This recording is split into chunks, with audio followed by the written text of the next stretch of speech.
Hi guys, welcome to Karunya vlogs. இன்னைக்கு நம்ம lining churidar back part எப்படி ஸ்டிச் பண்ணுறதுன்னு தான் பார்க்க போகிறோம். வாங்க இப்போ நம்ம வீடியோக்குள்ளே போகலாம்.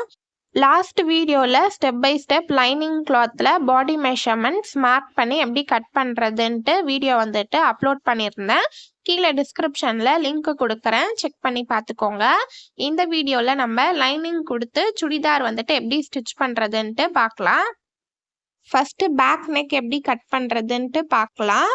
ஃபர்ஸ்ட் நெக்கோட வித் மார்க் பண்ணிக்கிறேன் 3.5 இன்ச். நீங்கள் நெக்கோட வித் என்ன மெஷர்மெண்ட் எடுத்தீங்களோ அது மார்க் பண்ணிக்கோங்க.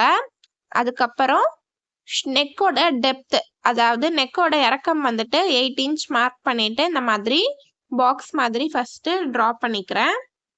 இந்த மாதிரி நெக்கோட வித் அண்ட் நெக்கோட டெப்த் மார்க் பண்ணிட்டு அதுக்கப்புறம் உங்களுக்கு நெக்கோட ஷேப் என்ன வேணுமோ நீங்கள் அந்த ஷேப் ட்ரா பண்ணிக்கலாம். அதாவது பா நெக் இல்லை ரவுண்ட் நெக் இல்லை யூ நெக், உங்களுக்கு என்ன ஷேப் வேணுமோ அந்த ஷேப் ட்ரா பண்ணிக்கோங்க. நான் பார்த்தீங்கன்னா பேக் நெக் வி நெக் தான் வைக்க போகிறேன். ஸோ க்ராஸாக இந்த மாதிரி ஸ்கேலை வச்சு இந்த மாதிரி க்ராஸாக லைன் ட்ரா பண்ணிக்கிறேன் வி நெக்குன்றதுனால. இப்போ நம்ம அந்த மார்க்கிங்க்கு மேலேயே கட் பண்ணி எடுத்துடலாம் நெக்கோட ஷேப்.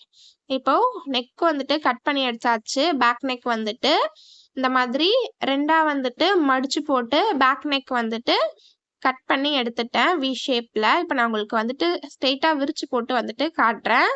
பேக் நெக் மட்டும்தான் கட் பண்ணியிருக்கோம். ஃப்ரண்ட் நெக் நம்ம இன்னும் கட் பண்ணலை.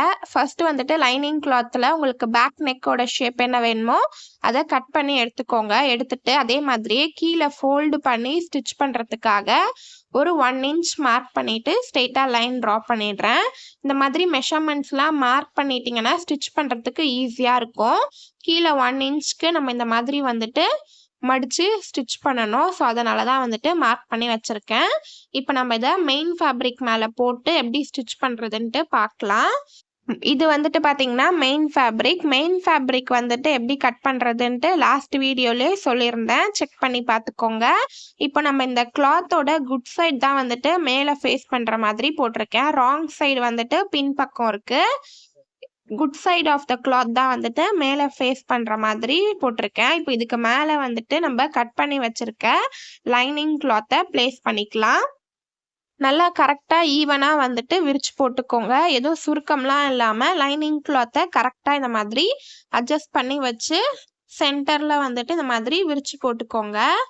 நம்மளோட கரெக்டான பாடி மெஷர்மெண்ட் பார்த்தீங்கன்னா லைனிங் கிளாத்தில் நம்ம மார்க் பண்ணியிருந்தோம். அந்த மார்க் பண்ணியிருந்த பாடி மெஷர்மெண்ட் பின் பக்கம் வர மாதிரி போட்டுக்கோங்க. அதாவது உள் பக்கம் ஃபேஸ் பண்ணுற மாதிரி போட்டுக்கோங்க நம்ம மார்க் பண்ணியிருந்த பாடி மெஷர்மெண்ட். அப்போ தான் நம்ம லைனிங் கிளாத்தில் ஸ்டிச் பண்ணிவிட்டு கிளாத் டேர்ன் பண்ணும் போது நம்ம மார்க் பண்ணியிருக்க பாடி மெஷர்மெண்ட் மேல் பக்கம் கரெக்டாக வரும். இப்போ இந்த மாதிரி பால் பின் எடுத்துக்கிறேன். பால் பின் எடுத்து லைனிங் கிளாத்தையும் மெயின் கிளாத்தையும் ஒன்றா வச்சு நம்ம பின் பண்ணிக்கலாம். இந்த மாதிரி பின் பண்ணிட்டு ஸ்டிச் பண்ணோன்னா நமக்கு ஸ்டிச் பண்ணுறதுக்கும் ஈஸியாக இருக்கும். கிளாத் பார்த்தீங்கன்னா ஸ்டிச் பண்ணும்போது நகர்ந்து போகாது. கரெக்டாக நம்ம சுருக்கம்லாம் வராமல் வச்சு ஸ்டிச் பண்ணிடலாம்.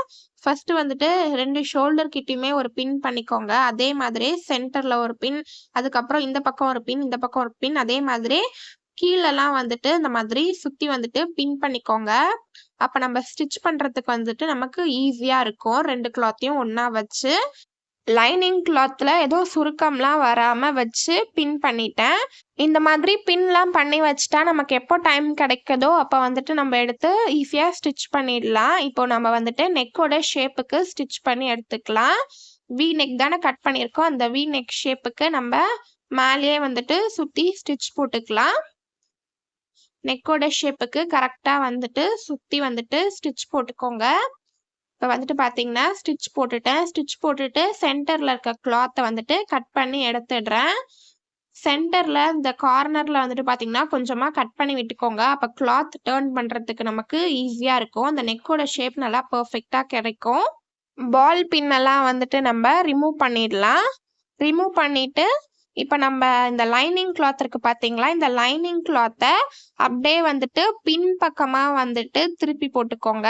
பின் பக்கமாக திருப்பி போட்டுக்கிறேன். இப்போ குட் சைட் கிளாத் வந்துட்டு பார்த்தீங்கன்னா, நமக்கு கரெக்ட்டா மேல் பக்கம் வந்துட்டு வந்துடுச்சு. இப்போ நம்ம நெக்கோட ஷேப்புக்கு கரெக்ட்டா வந்துட்டு லைனிங் கிளாத்த அட்ஜஸ்ட் பண்ணி விட்டுக்கலாம். நல்லா இந்த மாதிரி பிரஸ் பண்ணி விட்டுக்கோங்க. லைனிங் கிளாத்த உள் பக்கமா வந்துட்டு தள்ளி. இப்போ நம்ம லைனிங் கிளாத்த டர்ன் பண்ணிட்டு மேலேயே வந்துட்டு நெக்கோட ஷேப்புக்கு திருப்பி வந்துட்டு நம்ம ஸ்டிச் போட்டுக்கலாம். மேலேயே படிமான தையல் வந்துட்டு போட்டுக்கோங்க. இப்போ நம்ம நெக்கோட ஷேப்புக்கு மேலே வந்துட்டு ஸ்டிச் பண்ணி எடுத்தாச்சு. பின்னாடியும் வந்துட்டு பார்க்குறதுக்கு நல்லா வந்துட்டு பர்ஃபெக்டாக இருக்கு. நல்லா இந்த மாதிரி ஸ்டிச் பண்ணி நெக் டர்ன் பண்ணிட்டு நல்லா ஒரு வாட்டி அயர்ன் பண்ணி எடுத்துக்கோங்க. நல்லா அயர்ன் பண்ணி எடுத்துட்டேன்.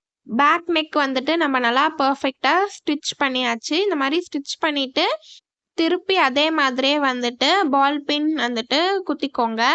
அதே மாதிரி லைனிங் கிளாத்தை சுருக்கம்லாம் இல்லாமல் கரெக்டாக ஈவனாக வந்துட்டு அட்ஜஸ்ட் பண்ணி வச்சு இந்த மாதிரி 2 கிளாத்தையும் சேர்த்து வச்சு பின் பண்ணிக்கோங்க சுற்றி.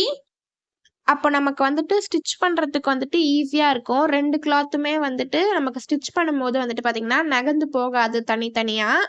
அதனால தான் இந்த மாதிரி பர்ஃபெக்டாக வந்துட்டு பால் பின் பண்ணிவிட்டு நான் ஸ்டிச் பண்ணுவேன். அப்போ வந்துட்டு உங்களுக்கு ட்ரெஸ்ஸோட ஃபினிஷிங்குமே வந்துட்டு ஸ்டிச் பண்ணதுக்கப்புறம் பார்க்க பர்ஃபெக்டாக இருக்கும். நீங்கள் பிகினர்ஸாக இருந்தீங்கன்னா இந்த மாதிரி ஸ்டிச் பண்ணிங்கன்னா உங்களுக்கு ஈஸியாக இருக்கும். இப்போ நம்ம மேலே ஷோல்டர்லேருந்து சுற்றி வந்துட்டு ஸ்டிச் பண்ணிக்கலாம். லைனிங் கிளாத்துக்கு மேலேயே வந்துட்டு ஸ்டிச் போட்டுக்கிறேன். கீழே எண்டு வரைக்கும் ஸ்டிச் பண்ண வேண்டாம். ஏன்னா கீழே வந்துட்டு பார்த்தீங்கன்னா நம்ம இந்த மாதிரி ஃபோல்டு பண்ணி ஸ்டிச் பண்ணணும். ஸோ மேலே இதோட வந்துட்டு ஸ்டாப் பண்ணிக்கலாம். இப்போ இதே மாதிரி ஆப்போசிட் சைடில் நம்ம ஷோல்டர்லேருந்து ஸ்டிச் பண்ண ஸ்டார்ட் பண்ணலாம்.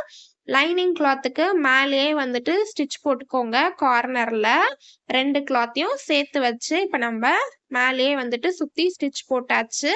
அதே மாதிரி கீழே வந்துட்டு ஒரு 2 இன்ச்சுக்கு ஸ்டிச் போடாமல் விட்டுடுங்க. ஏன்னா நம்ம ஃபோல்டு பண்ணி ஸ்டிச் பண்ணுவோம். இப்போ நம்ம சுற்றி வந்துட்டு பார்த்தீங்கன்னா ஸ்டிச் பண்ணியாச்சு. கீழே வந்துட்டு பார்த்தீங்கன்னா ஒரு 1 இன்ச் விட்டுருந்தோம்ல ஃபோல்டு பண்ணி ஸ்டிச் பண்ணுறதுக்காக. இப்போ நம்ம ஃபோல்டு பண்ணி ஸ்டிச் பண்ணிக்கலாம். மேல் பக்கமாக வந்துட்டு ஃபோல்டு பண்ணி நம்ம ஸ்டிச் பண்ண வேண்டாம். அப்படி பண்ணக்கூடாது. உள் பக்கமாக வந்துட்டு நம்ம ஃபோல்டு பண்ணி ஸ்டிச் பண்ணிக்கலாம். 1 இன்ச்சுக்கு வந்துட்டு லைன் போட்டிருந்தோம்ல ஃபஸ்ட்டு ஒரு ஃபோல்ட் பண்ணிக்கோங்க. அப்புறம் இன்னொரு ஃபோல்டிங் வந்துட்டு பண்ணிக்கோங்க. பண்ணிவிட்டு நம்ம உள் பக்கமாக வந்துட்டு மடித்து இந்த மாதிரி ஸ்டிச் போட்டுக்கலாம். ஸ்ட்ரெயிட்டாக வந்துட்டு ஸ்டிச் போட்டுக்கிறேன். இப்போ நம்ம பர்ஃபெக்டாக வந்துட்டு ஸ்டிச் பண்ணி முடிச்சாச்சு. சுற்றி வந்துட்டு பார்த்தீங்கன்னா நம்ம லைனிங் கிளாத்தையும் மெயின் ஃபேப்ரிக்கையும் ஒன்றா வச்சு ஸ்டிச் போட்டாச்சு. கீழேயுமே வந்துட்டு பார்த்தீங்கன்னா ஒரு 1 இன்ச்சுக்கு உள் பக்கமாக வந்துட்டு நம்ம மடித்து வந்துட்டு ஸ்டிச் பண்ணியாச்சு. இப்போது சைடில் இருக்க எக்ஸ்ட்ரா கிளாத்தெல்லாம் வந்துட்டு நம்ம கட் பண்ணி எடுத்துடலாம். சைடில் மட்டும் கட் பண்ணுங்க. கீழே வந்துட்டு நம்ம கட் பண்ண வேண்டாம். கீழே வந்துட்டு இப்படி தான் நம்மளோட லைனிங் கிளாத்தை விட மெயின் ஃபேப்ரிக்கோட லென்த் வந்துட்டு கொஞ்சம் கீழே இருக்கணும். கீழே வந்துட்டு பார்த்தீங்கன்னா கிளாத்தோட கரை சைடு தான் இருக்குது. ஸோ நம்ம மெயின் ஃபேப்ரிக்கில் கீழே வந்துட்டு பார்த்தீங்கன்னா மடித்து கீழே வந்துட்டு ஸ்டிச் பண்ண வேண்டாம். இப்போ நான் உங்களுக்கு ஃப்ரண்ட் சைடு வந்துட்டு திருப்பி போட்டு காட்டுறேன். நல்லா பர்ஃபெக்டாக வந்துட்டு நம்ம பேக் நெக் வந்துட்டு ஸ்டிச் பண்ணியாச்சு. அதே மாதிரி லைனிங் சுடிதாரோட பேக் பார்ட் ஸ்டிச்சிங் வந்துட்டு ஓவர். நம்ம லைனிங் கிளாத்தையும் மெயின் கிளாத்தையும் சேர்த்து வச்சு ஸ்டிச் பண்ணதுக்கப்புறம் இந்த மாதிரி வந்துட்டு நம்ம பண்ணோன்னா சைடில் வந்துட்டு பார்த்திங்கன்னா நமக்கு எக்ஸஸ் கிளாத், அதாவது கிளாத் வந்துட்டு பார்த்திங்கன்னா சுருங்கக்கூடாது. இந்த மாதிரி வந்துட்டு பார்த்திங்கன்னா சைடில் தூக்கிட்டு வரக்கூடாது. இந்த மாதிரி நம்ம ப்ரெஸ் பண்ணோன்னா கிளாத்தை. ஸோ இந்த மாதிரிலாம் நமக்கு வராமல் இருக்கணும். ஃபினிஷிங் நல்லா பர்ஃபெக்டாக வரணும்னா நம்ம இந்த மாதிரி பால் பின்லாம் வந்துட்டு சுற்றி பண்ணிவிட்டு ஸ்டிச் பண்ணோன்னா தான் வந்துட்டு நமக்கு ஃபினிஷிங் வந்துட்டு நல்லா பர்ஃபெக்டாக வரும். ஸோ அதனால தான் வந்துட்டு நான் உங்களுக்கு ஸ்டெப் பை ஸ்டெப் வந்துட்டு சொன்னேன். லைனிங் சுடிதார் பர்ஃபெக்ட் ஃபினிஷிங் வரணும்னா நீங்களுமே வந்துட்டு இந்த மெத்தடை ஸ்டெப் பை ஸ்டெப் ஃபாலோ பண்ணுங்கள். டெய்லரிங் பிகினர்ஸ்க்கு இந்த வீடியோ வந்துட்டு ரொம்பவே யூஸ்ஃபுல்லாக இருக்கும். நெக்ஸ்ட் வீடியோவில் நம்ம ஃப்ரண்ட் நெக் கேன்வாஷ் வச்சு லைனிங் கூட எப்படி ஸ்டிச் பண்ணுறதுன்ட்டு பார்க்கலாம்.